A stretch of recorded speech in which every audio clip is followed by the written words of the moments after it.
A Christmas Carol by Charles Dickens. The Christmas gift presented to the English-speaking world in 1843 by the preeminent novelist Charles Dickens has never lost its power to delight. Adapted in numerous ways and for a great variety of media over the years, this modern Christmas myth, which is linked to every Christmas celebration and whose characters have become household names, is still best enjoyed in its inimitable original wording. The text in the present volume is that of the first edition, published by Chapman and Hall, London, in 1843. Preface. I have endeavored in this ghostly little book to raise the ghost of an idea, which shall not put my readers out of humor with themselves, with each other, with the season, or with me. May it haunt their house pleasantly, and no one wish to lay it.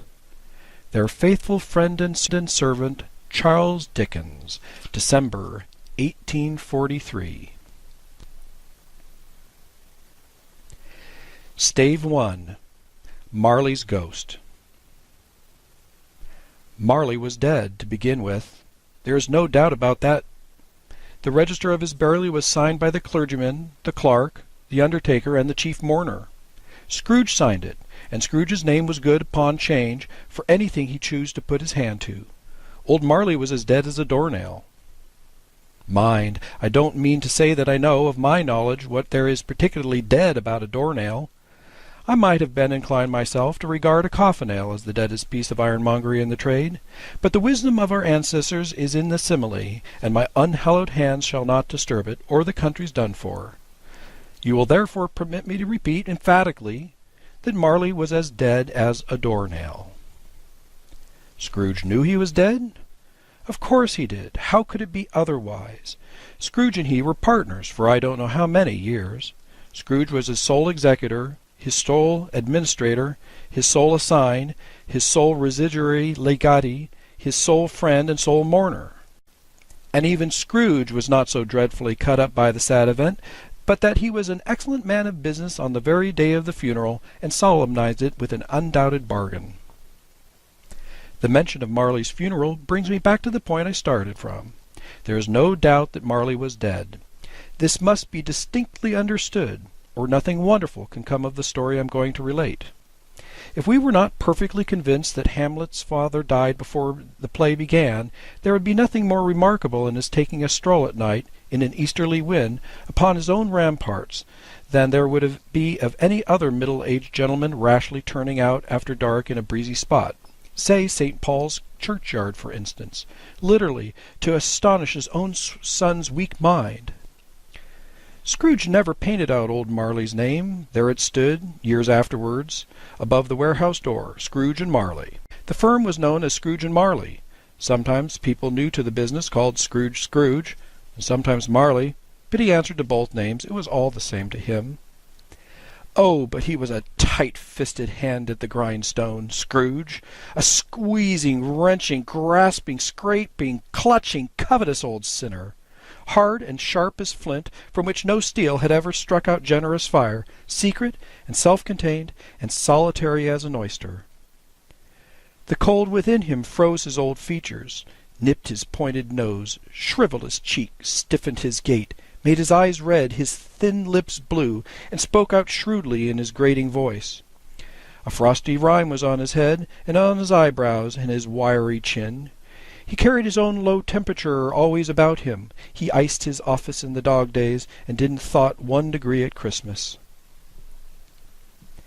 External heat and cold had little influence on Scrooge. No warmth could warm, nor wintry wind chill him. No wind that blew was bitterer than he, no falling snow was more intent upon its purpose, no pelting rain less open to entreaty. Foul weather didn't know where to have him. The heaviest rain and snow and hail and sleet could boast of the advantage over him only in one respect. They often came down handsomely, and Scrooge never did. Nobody ever stopped him in the street to say, with gladsome looks, "My dear Scrooge, how are you? When will you come to see me?" No beggars implored him to bestow a trifle. No children asked him what it was o'clock. No man or woman ever once in their life inquired the way of such and such a place of Scrooge. Even the blind men's dog appeared to know him, and when they saw him coming, would tug their owners into doorways and up courts, and then would wag their tails as though they said, "No eye at all is better than an evil eye, dark master." But what did Scrooge care? It was the very thing he liked, to edge his way along the crowded paths of life, warning all human sympathy to keep its distance, was what knowing ones called nuts to Scrooge. Once upon a time, of all the good days in the year, on Christmas Eve, old Scrooge sat busy in his counting-house. It was cold, bleak, biting weather, fog withal, and he could hear the people in the court outside going wheezing up and down, beating their hands upon their breasts, and putting their feet upon the pavement stones to warm them. The city clocks had only just gone 3, but it was quite dark already. It had not been light all day, and candles were flaring in the windows of the neighboring offices, like ruddy smears upon the palpable brown air. The fog came pouring in at every chink and keyhole, and was so dense without that, although the court was the narrowest, the house opposite were mere phantoms. To see the dingy cloud come drooping down, obscuring everything, one might have thought that nature lived hard by, and was brewing on a large scale. The door of Scrooge's counting-house was open, that he might keep his eye on his clerk, who, in a dismal little cell beyond, a sort of tank, was copying letters. Scrooge had a very small fire, but the clerk's fire was so much smaller that it looked like one coal. But he couldn't replenish it, for Scrooge kept the coal-box in his own room, and so surely as the clerk came in with a shovel, the master predicted that it would be necessary for them to part. Wherefore the clerk put on his white comforter and tried to warm himself at a candle, in which effort, not being a man of strong imagination, he failed. "A Merry Christmas, uncle! God save you!" cried a cheerful voice.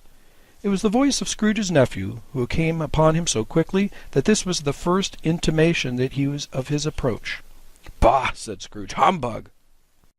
He had so heated himself with rapid walking in the fog and frost, this nephew of Scrooge's, that he was all in a glow. His face was ruddy and handsome, his eyes sparkled, his breath smoked again. "Christmas a humbug, uncle!" said Scrooge's nephew. "You don't mean that, I'm sure." "I do," said Scrooge. "Merry Christmas! What right have you to be merry? What reason have you to be merry? You're poor enough." "Come, then," returned the nephew gaily, "what right have you to be dismal? What reason have you to be morose? You're rich enough." Scrooge, having no better answer ready on the spur of the moment, said "Bah!" again, following it up with "Humbug!" "Don't be cross, uncle," said the nephew. "What else can I be," returned the uncle, "when I live in such a world of fools as this? Merry Christmas! Out upon Merry Christmas! What's Christmas time to you but a time for paying bills without money, a time for finding yourself a year older and not an hour richer, a time for balancing your books and having every one of them through a round dozen of months present dead against you? If I could work my will," said Scrooge indignantly, "every idiot who goes about with 'Merry Christmas' on his lips should be boiled in his own pudding and buried with a stake of holly through his heart. He should." "Uncle!" pleaded the nephew. "Nephew," returned the uncle sternly, "keep Christmas in your own way, and let me keep it in mine." "Keep it!" repeated Scrooge's nephew. "But you don't keep it." "Let me leave it alone, then," said Scrooge.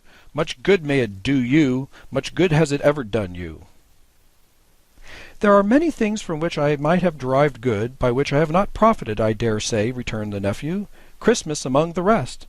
But I am sure I've always thought of Christmas time, when it has come around, apart from the veneration due to its sacred name and origin, if anything belonging to it can be apart from that, as a good time, a kind, forgiving, charitable, pleasant time, the only time I know of in the long calendar of the year, when men and women seem by one consent to open their shut-up hearts freely, and to think of people below them as if they were really fellow-passengers to the grave, and not another race of creatures bound on another journey. And therefore, uncle, though it has never put a scrap of gold or silver in my pocket, I believe that it has done me good, and will do me good, and I say God bless it." The clerk in the tank involuntarily applauded, becoming immediately sensible of the impropriety. He poked the fire and extinguished the last frail spark forever. "Let me hear another sound from you," said Scrooge, "and you'll keep your Christmas by losing your situation. You're quite a powerful speaker, sir," he added, turning to his nephew. "I wonder why you don't go into Parliament." "Don't be angry, uncle. Come, dine with us tomorrow." Scrooge said he would see him. Yes, indeed he did. He went the whole length of the expression, and said that he would see him in that extremity first. "But why?" cried Scrooge's nephew. "Why?" "Why did you get married?" said Scrooge. "Because I fell in love." "Because you fell in love," growled Scrooge, as if that were only one thing in the world more ridiculous than a Merry Christmas. "Good afternoon." "Nay, uncle, but you never came to see me before that happened. Why give it a reason for not coming now?" "Good afternoon," said Scrooge. "I want nothing from you. I ask nothing from you. Why cannot we be friends?" "Good afternoon," said Scrooge. "I am sorry, with all my heart, to find you so resolute. We have never had any quarrel to which I have been party, but I've made the trial and homage to Christmas, and I'll keep my Christmas humour to the last. So a Merry Christmas, uncle." "Good afternoon," said Scrooge. "And a Happy New Year." "Good afternoon," said Scrooge. His nephew left the room without an angry word, notwithstanding. He stopped at the outer door to bestow the greetings of the season on the clerk, who, cold as he was warmer than Scrooge, for he returned them cordially. "There's another fellow," muttered Scrooge, who overheard him. "My clerk, with 15 shillings a week and a wife and family, talking about a Merry Christmas. I'll retire to Bedlam." This lunatic, in letting Scrooge's nephew out, had let 2 other people in. They were portly gentlemen, pleasant to behold, and now stood with their hats off in Scrooge's office. They had books and papers in their hand, and bowed to him. "Scrooge and Marley's, I believe," said one of the gentlemen, referring to his list. "Have I the pleasure of addressing Mr. Scrooge or Mr. Marley?" "Mr. Marley has been dead these 7 years," Scrooge replied. "He died 7 years ago this very night." "We have no doubt his liberality is well represented by his surviving partner," said the gentleman, presenting his credentials. It certainly was, for they had been 2 kindred spirits. At the ominous words liberality, Scrooge frowned and shook his head, and handed the credentials back. "At this festive season of the year, Mr. Scrooge," said the gentleman, taking up a pen, "it is more than usually desirable that we should make some slight provision for the poor and destitute, who suffer greatly at the present time. Many thousands are in want of common necessaries, hundreds of thousands in want of common comfort, sir." "Are there no prisons?" asked Scrooge. "Plenty of prisons," said the gentleman, laying down the pen again. "And the union workhouses?" demanded Scrooge. "Are they still in operation?" "They are, still," returned the gentleman. "I wish I could say they were not." "The treadmill and the poor law are in full vigour, then?" said Scrooge. "Both very busy, sir." "Oh, I was afraid, from what you said at first, that something had occurred to stop them in their useful course," said Scrooge. "I'm very glad to hear it." "Under the impression that they scarcely furnished Christian cheer of mind or body to the multitude," returned the gentleman, "a few of us are endeavouring to raise a fund to buy the poor some meat and drink, and means of warmth. We choose this time, because it is a time of all others when want is keenly felt, and abundance rejoices. What shall I put you down for?" "Nothing," Scrooge replied. "You wish to be anonymous?" "I wish to be left alone," said Scrooge. "Since you ask me what I wish, gentlemen, that is my answer. I don't make merry myself at Christmas, and I cannot afford to make idle people merry. I help to support the establishments I have mentioned. They cost enough, and those who are badly off must go there." "Many can't go there, and many would rather die." "If they would rather die," said Scrooge, "they had better do it, and decrease the surplus population. Besides, excuse me, I don't know that." "But you might know it," observed the gentleman. "It's not my business," Scrooge returned. "It's enough for a man to understand his own business, and not to interfere with other people's. Mine occupies me constantly. Good afternoon, gentlemen." Seeing clearly that it would be useless to pursue their point, the gentleman withdrew. Scrooge resumed his labours with an improved opinion of himself and a more facetious temper than was usually with him. Meanwhile the fog and darkness thickened so that people ran about with flaring links, proffering their services to go before horses and carriages, and conduct them on their way. The ancient tower of a church, whose gruff old bell was always peeping slyly down at Scrooge out of a Gothic window in the wall, became invisible, and struck the hours and quarters in the clouds with tremulous vibrations afterwards, as if its teeth were chattering up in its frozen head up there. The cold became intense. In the main street, at the corner of the court, some labourers were repairing the gas pipes, and had lighted a great fire in a brazier, round which a party of ragged men and boys were gathered, warming their hands and winking their eyes before the blaze in rapture. The water-plug, being left in solitude, its overflowings sullenly congealed and turned to misanthropic ice. The brightness of the shops, where holly sprigs and berries crackled in the lamp heat of the windows, made pale faces ruddy as they passed. Poulterers' and grocers' trades became a splendid joke, a glorious pageant, with which it was next to impossible to believe that such dull principles as bargains and sales had anything to do. The Lord Mayor, in the stronghold of the mighty mansion house, gave orders to his 50 cooks and butlers to keep Christmas as a Lord Mayor's household should, and even the little tailor, whom he had fined 5 shillings on the previous Monday for being drunk and bloodthirsty in the street, stirred up tomorrow's pudding in his garret, while his lean wife and baby sallied out to buy the beef. Foggier yet, and colder, piercing, searching, biting cold. If the good St. Dunstan had but nipped the evil spirit's nose with a touch of the weather as that, instead of using his familiar weapons, then indeed he would have roared to lusty purpose. The owner of one scant young nose, gnawed and humbled by the hungry cold as bones are gnawed by dogs, stooped by at Scrooge's keyhole to regale him with a Christmas carol. But at the first sound of "God bless ye merry gentlemen, may nothing you dismay," Scrooge seized the ruler with such energy of action that the singer fled in horror, leaving the keyhole to the fog and even more congealed frost. At length the hour of shutting up the counting-house arrived. With an ill will, Scrooge dismounted from his stool, and tacitly admitted the fact to the expectant clerk in the tank, who instantly snuffed his candle out and put on his hat. "You'll want all tomorrow, I suppose," said Scrooge. "If quite convenient, sir." "It's not convenient," said Scrooge, "and it's not fair. If I was to stop 1/2 crown for it, you'd think you yourself ill-used, I'll be bound." The clerk smiled faintly. "And yet," Scrooge said, "you don't think me ill-used when I pay a day's wages for no work." The clerk observed that it was only once a year. "A poor excuse for picking a man's pocket every 25th of December," said Scrooge, buttoning his great coat to the chin. "But I suppose you must have the whole day, but be here all the earlier the next morning." The clerk promised that he would, and Scrooge walked out with a growl. The office was closed in a twinkling, and the clerk, with the long ends of his white comforter dangling below his waist, for he boasted no greatcoat, went down a slide on Cornhill, at the end of a lane of boys, 20 times, in honor of its being Christmas Eve, and then ran home to Camden Town as hard as he could pelt, to play at Blind Man's Bluff. Scrooge took his melancholy dinner in his usual melancholy tavern, and having read all the newspapers, and beguiled the rest of the evening with his banker's book, went home to bed. He lived in chambers which had once belonged to his deceased partner. They were a gloomy suite of rooms, in a lower pile of buildings up a yard, where it had so little business to be that one could scarcely help fancying that it must have run there when it was a young house, playing at hide-and-seek with other houses, and having forgotten the way out again.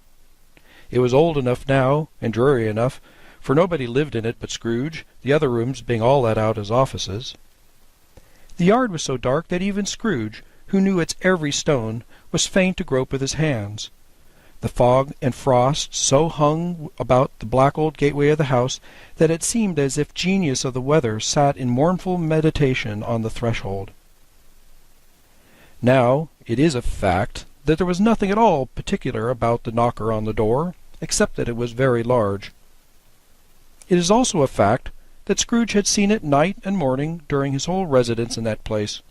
Also that Scrooge had as little of what I call fancy about him as any man in the city of London, even including, which is a bold word, the corporation, aldermen, and livery. Let it also be borne in mind that Scrooge had not bestowed one thought on Marley since his last mention of his 7 years dead partner that afternoon. And then let any man explain to me, if he can, how it happened that, Scrooge, having his key in the lock of the door, saw in the knocker, without it undergoing any intermediate process of change, not a knocker, but Marley's face. Marley's face! It was not in impenetrable shadow as the other objects in the yard were, but had a dismal light about it, like a bad lobster in a dark cellar. It was not angry or ferocious, but looked at Scrooge as Marley used to look, with ghostly spectacles turned up upon a ghostly forehead. His hair was curiously stirred, as if by breath or hot air, and though his eyes were wide open, they were perfectly motionless. That, and its livid colour, made it horrible, but its horror seemed to be in spite of a face and beyond its control, rather than a part of its own expression. As Scrooge looked fixedly at the phenomena, it was a knocker again. To say that he was not startled, or that his blood was not conscious of a terrible sensation to which it had been a stranger from infancy, would be untrue. But he put his hand upon the key he had relinquished, turned it sturdily, walked in, and lighted his candle. He did pause, with a moment's irresolution, before he shut the door, and he did look cautiously behind it first, as if half expecting to be terrified with the sight of Marley's pigtail sticking out into the hall. But there was nothing on the back of the door, except the screws and nuts that held the knocker on, so he said, "Pooh, pooh," and closed it with a bang. The sound resounded through the house like thunder. Every room above, and every cask in the wine merchant's cellar below, appeared to have a separate peal of echoes of its own. Scrooge was not a man to be frightened by echoes. He fastened the door, and walked across the hall and up the stairs, slowly, too, trimming his candle as he went. You may talk vaguely about driving a coach and six up a good old flight of stairs, or through a bad Act of Parliament, but I mean to say you might have got a hearse up that staircase, and taken it broadwise, with the splinter bar towards the wall, and the door towards the balustrades, and done it easy. There was plenty of width for that, and room to spare, which is perhaps the reason why Scrooge thought he saw a locomotive hearse going on before him in the gloom. Half a dozen gas lamps out in the street wouldn't have lit the entry too well, so you might suppose that it was pretty dark with Scrooge's dip. Up Scrooge went, not caring a button for that. Darkness is cheap, and Scrooge liked it. But before he shut his heavy door, he walked through his rooms to see that all was right. He had just enough recollection of the face to desire to do that. Sitting room, bedroom, lumber room, all as they should be. Nobody under the table, nobody under the sofa, a small fire in the grate, spoon and basin ready, and a little saucepan of gruel. Scrooge had a cold in his head, upon the hob. Nobody under the bed, nobody in the closet, nobody in his dressing gown, which was hanging up in a suspicious attitude against the wall. Lumber room as usual, old fire guard, old shoes, 2 fish baskets, washing stand on 3 legs, and a poker. Quite satisfied, he closed his door, and locked himself in. Double locked himself in, which is not his custom. Thus secured against surprise, he took off his cravat, put on his dressing gown and slippers, and his nightcap, and sat down before the fire to take his gruel. It was a very low fire indeed, nothing on such a bitter night. He was obliged to sit close to it, and brood over it, before he could extract the least sensation of warmth from such a handful of fuel. The fireplace was an old one, built by some Dutch merchant long ago, and paved all around with quaint Dutch tiles designed to illustrate the Scriptures.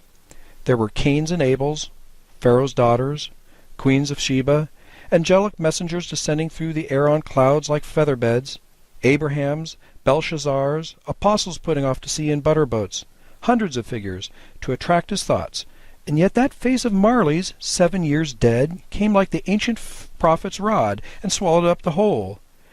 If each smooth tile had been a blank at first, with the power to shape some picture on its surface from the disjointed fragments of his thoughts, there would have been a copy of old Marley's head on every one. "Humbug!" said Scrooge, and walked across the room. After several turns, he sat down again. As he threw his head back in the chair, his glance happened upon a bell, a disused bell, that hung in the room, and communicated for some purpose now forgotten with the chamber in the highest story of the building. It was with great astonishment, and with a strange, inexplicable dread, that as he looked, he saw this bell begin to swing. It swung so softly at the outset that it scarcely made a sound, but soon it rang out loudly, and so did every bell in the house. This might have lasted half a minute, or a minute, but it seemed an hour. The bells ceased as they had begun, together. They were succeeded by a clanging noise, deep down below, as if some person were dragging a heavy chain over the casks in the wine merchant's cellar. Scrooge then remembered to have heard that ghosts in haunted houses were described as dragging chains. The cellar door flew open with a booming sound, and then he heard the noise much louder on the floors below. Then, coming up the stairs, then coming straight towards his door. "It's humbug still," said Scrooge. "I don't believe it." His colour changed, though, when, without a pause, it came on through the heavy door, and passed into the room before his eyes. Upon its coming in, the dying flame leapt up, as if it cried, "I know him! Marley's ghost!" and fell again.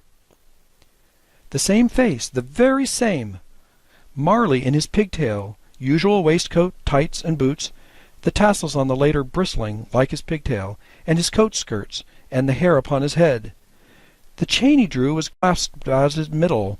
It was long, and wound about him like a tail, and it was made, for Scrooge observed it closely, of cash-boxes, keys, padlocks, ledgers, deeds, and heavy purses wrought in steel. His body was transparent, so that Scrooge, observing him, and looking through his waistcoat, could see the 2 buttons on his coats behind.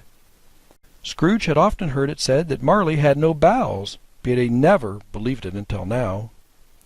No, nor did he believe it even now, though he looked through the phantom through and through, and saw it standing before him, though he felt the chilling influence of his dead-cold eyes, and marked the very texture of the folded kerchief bound about its head and chin, which wrapper he had not observed before, he was still incredulous, and fought against his senses. "How now?" said Scrooge, caustic and cold as ever. "What do you want with me?" "Much," Marley's voice, no doubt about it. "Who are you?" "Ask me who I was." "Who were you, then?" said Scrooge, raising his voice. "You're particular for a shade." He was not going to say to a shade, but substituted this as more appropriate. "In life I was your partner, Jacob Marley." Can you sit down?" asked Scrooge, looking doubtfully at him. "I can." "Then do it." Scrooge asked the question because he didn't know whether a ghost so transparent might find himself in a condition to take a chair, and felt that in the event it being impossible, it might involve the necessity of an embarrassing explanation. But the ghost sat down on the opposite side of the fireplace, as if he were quite used to it. "You don't believe in me," observed the ghost. "I don't," said Scrooge. "What evidence would you have of my reality, beyond that of your senses?" "I don't know," said Scrooge. "Why do you doubt your senses?" "Because," said Scrooge, "a little thing affects them. A slight disorder of the stomach makes them cheats.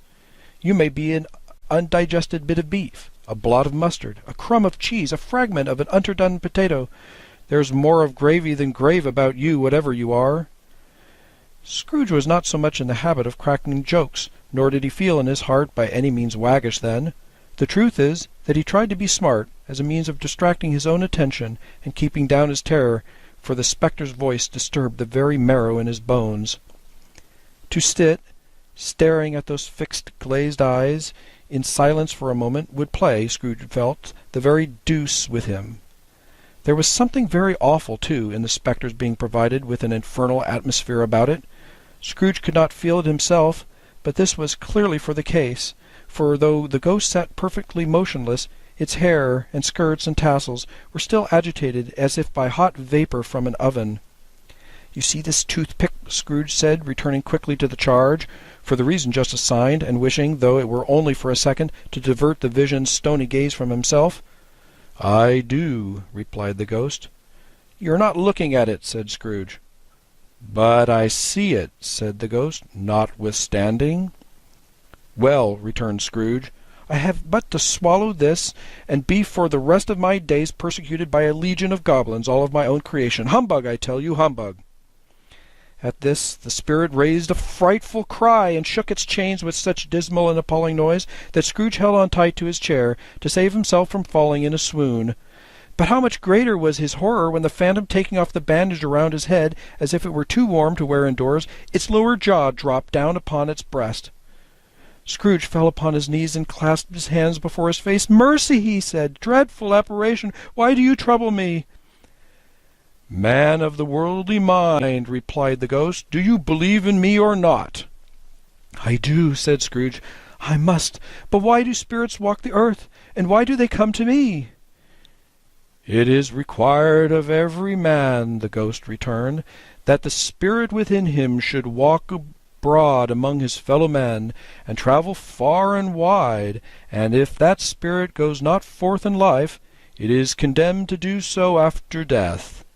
It is doomed to wander through the world, oh, woe is me, and witness what it cannot share, but might have shared on earth, and turned to happiness. Again the spectre raised a cry, and shook its chains, and wrung its shadowy hands. "You are fettered," said Scrooge, trembling. "Tell me why." "I wear the chain I forged in life," replied the ghost. "I made it link by link, and yard by yard. I girded it on my own free will, and of my own free will I wore it. It is pattern strange to you?" Scrooge trembled more and more. "Or would you know," pursued the ghost, "the weight and length of the strong coil you bear yourself? It was full as heavy and long as this 7 Christmas Eves ago. You have labored on it since. It is a ponderous chain." Scrooge glanced about him on the floor, in the expectation of finding himself surrounded by 50 or 60 fathoms of iron cable, but he could see nothing. "Jacob," he said imploringly, "old Jacob Marley, tell me more. Speak comfort to me, Jacob." "I have none to give," the ghost replied. "It comes from other regions, Ebenezer Scrooge, and is conveyed by other ministers to other kinds of men. Nor can I tell you what I would. A very little more is all permitted to me. I cannot rest, I cannot stay, I cannot linger anywhere. My spirit never walked beyond thoughtful our counting-house, mark me. In life my spirit never roved beyond the narrow limits of our money-changing hole, and weary journeys lie before me." It was a habit with Scrooge, whenever he became thoughtful, to put his hands into his breeches pockets. Pondering on what the ghost had said, he did so now, but without lifting up his eyes or getting off his knees. "You must have been very slow about it, Jacob," Scrooge observed, in a businesslike manner, though with humility and deference. "Slow?" the ghost repeated. "7 years dead," mused Scrooge, "and travelling all the time?" "The whole time," said the ghost. "No rest, no peace, incessant torture of remorse." "You travel fast?" said Scrooge. "On the wings of the wind," replied the ghost. "You might have got over a great quantity of ground in 7 years," said Scrooge. The ghost, on hearing this, set up another cry, and clanked its chains so hideously in the dead silence of the night that the ward would have been justified in indicting it for a nuisance. "Oh, captive, bound, and double-ironed," cried the phantom, "not to know that ages of incessant labour by immortal creatures for this earth must pass into eternity before the good of which it is susceptible is all developed. Not to know that any Christian spirit, working kindly in its little sphere, whatever it may be, will find its mortal life too short for its vast means of usefulness. Not to know that no space of regret can make amends for one's life opportunities misused. Yet such was I, oh, such was I." "But you were always a good man of business, Jacob," faltered Scrooge, who now began to apply this to himself. "Business!" cried the ghost, wringing his hands again. "Mankind was my business. The common welfare was my business. Charity, mercy, forbearance, and benevolence were all my business. The dealings of my trade were but a drop of water in the comprehensive ocean of my business." It held up its chain at arm's length, as if that were the cause of all of its unveiling grief, and flung it heavily upon the ground again. "At this time of the rolling year," the spectre said, "I suffer most. Why did I walk through the crowds of fellow beings with my eyes turned down, and never raise them to that blessed star which led the wise men to a poor abode? Were there no poor homes to which its light would have conducted me?" Scrooge was very much dismayed to hear the spectre going on at this rate, and began to quake exceedingly. "Hear me," said the ghost. "My time is nearly gone. "I will," said Scrooge. "But don't be hard upon me. Don't be flowery, Jacob, pray." "How is it that I appear before you in a shape that you can see? I may not tell. I have sat invisible beside you many and many a day." It was not an agreeable idea. Scrooge shivered, and wiped the perspiration from his brow. "That is no light part of my penance," pursued the ghost. "I am here to-night to warn you that you have yet a chance and hope of escaping my fate, a chance and hope of procuring Ebenezer." "You were always a good friend to me," said Scrooge. "Thank ye." "You will be haunted," resumed the ghost, "by 3 spirits."